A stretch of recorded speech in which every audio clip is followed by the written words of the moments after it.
So this week's lessons is about Kohlberg's theory of moral development. So ito yung merong 6 stages. And we are also assigned to watch Batman and Superman, Battle of the Super Sons. So sa movie na to, may scene na si Damian, which is yung anak ni Batman, at si Jonathan Kent ay anak naman ni Superman. So nagkakilala sila sa Batcave. Pinakilala sila ng mga parents nila, at dito papasok yung stage 3 na under ng level 2 conventional morality, which talks about developing good interpersonal relationship or yung good boy-girl morality. So this conforms to avoid disapproval or dislike by others.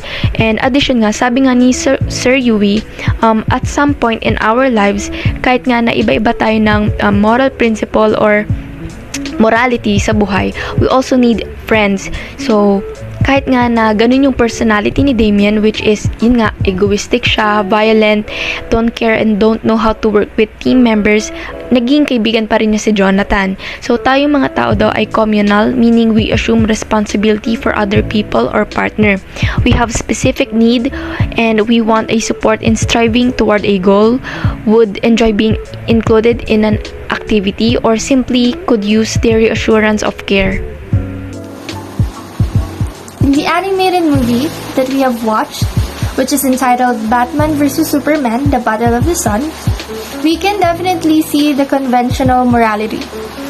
It is stated that our moral development is marked by the acceptance of social rules regarding what is good and what is moral. And in their case, they must develop their good interpersonal relationship skills, which is often referred to as good boy, good girl orientation. We can see in the animated movie that they gathered all together to fight the alien, even with the justice. They ensured that the social order given to them is being maintained. Their main focus is to maintain the law or the social order while doing one's duty and respecting the authority. Moral development plays an important role in our life. In moral development, it helps us to determine what is right and what is wrong. So, in Kohlberg's stages of moral development, it shows how morality develops in our life. So, started from being obedient to our parents to how we see the world and how we learn the justice, inequality, equality, and our laws. So in the movie Batman vs. Superman and the Battle of Super Sons, we have noticed that morality of being a superhero. So as Jonathan follows what his parents says and follows rules and guidelines and everywhere he goes. So he understands what is right and what is wrong. So in the film, we can clearly notice how Jonathan morality develops. As he became a superhero to save the world and to save his dad, he is being knowledgeable or aware to the universal principles like justice, equality, and what is right and what is wrong. It is shown at the beginning of the film that there is a period of moral development wherein it shows that obedience and punishment are especially common in young children, but adults are also capable of experiencing this type of reasoning, where Superman's father immediately has expectations to him that they will be given a grandson like him, who can make him happy, and putting him in another planet is also for him. It's also for his good, because the punishment, if he stays there, they will both die from the destruction of their planet. The next thing I saw was his mother telling Jonathan not to expect a gift from him because it was his birthday while she was away. The individualism and exchange stages of moral development are depicted.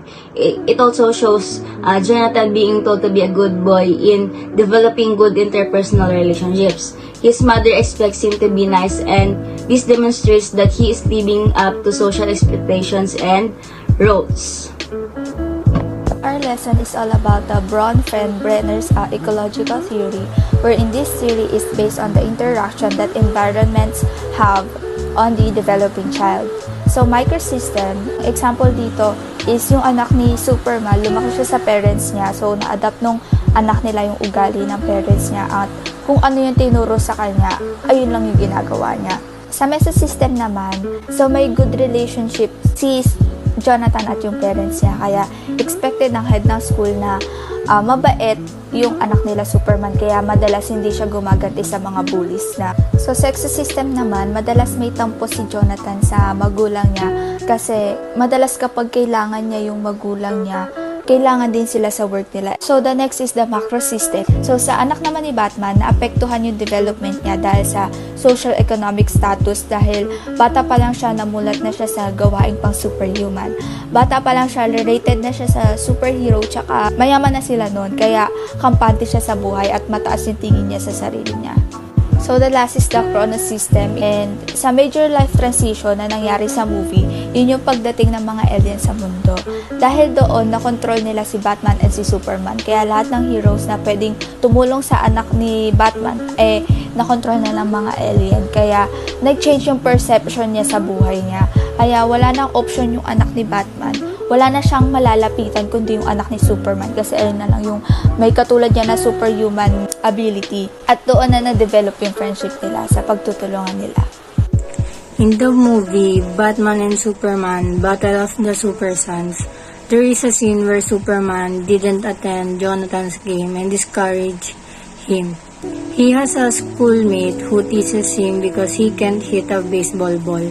The teasing of a schoolmate did not go well because he was annoyed, and when he was annoyed by Jonathan teasing, he tried to hurt Jonathan but he did not succeed because Jonathan pushed him hard, and that was when Jonathan pissed him off, which caused him to punch Jonathan. After that, Jonathan went to the principal's office and the principal talked to Jonathan about the wrong behavior that he had shown.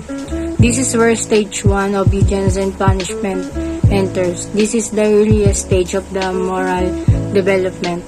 Obedience and punishment are the most common in young children.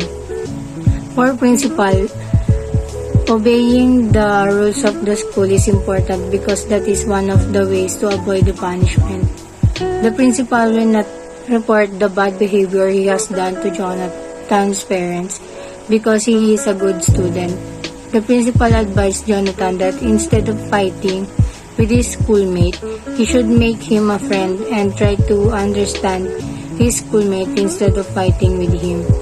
Bronfenbrenner's ecological system theory is one of the most accepted explanation regarding the influence of social environments on human development. This theory argues that the environment you grew up it affects every facet of your life.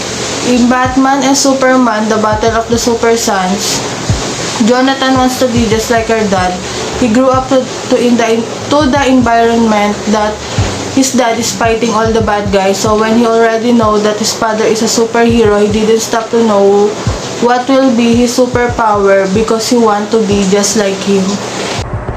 So what we can relate to our topic in the movie, the Superman and the Batman, the Battle of Super Sons, is the stage 1 of obedience and punishment sa level 1 pre-conventional morality ni Kohlberg's model of moral development. Dun sa part na sinabi ni Lewis on how they can defeat the hive man or the Starro.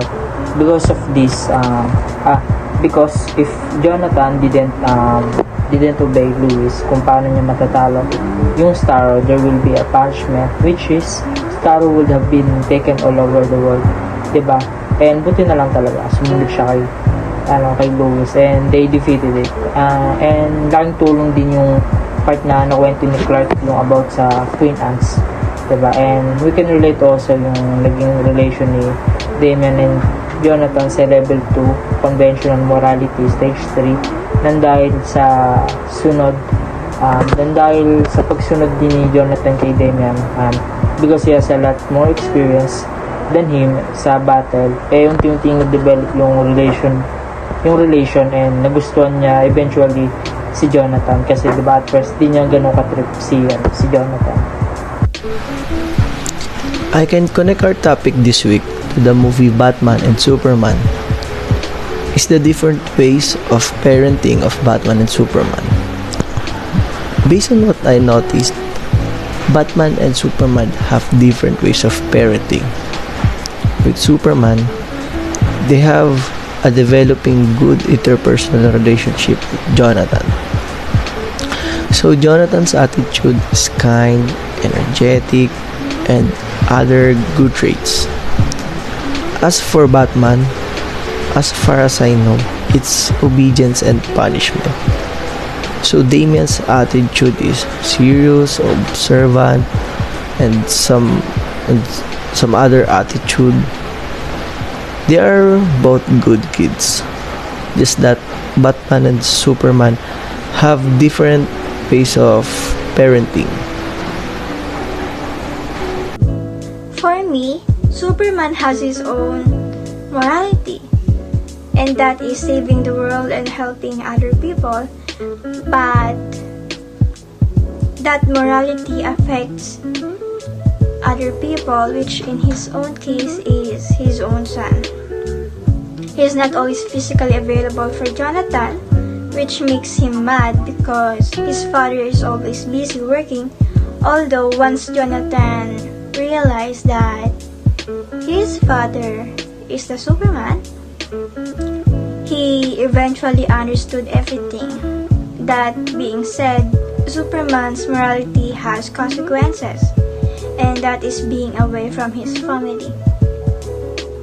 The relationship that they have was built out of respect than obedience, because they're talking the problems out personally even if it hurts them. Even Damian and Jonathan's friendship was built out of respect than obedience. At first they don't like each other, but eventually Damian has grown liking Jonathan because he knew that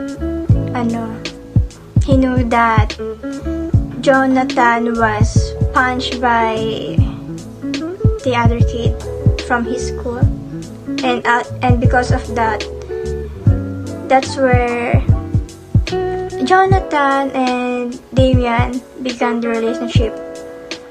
Like, Jonathan got Damian's respect because of it, and they become the best duo.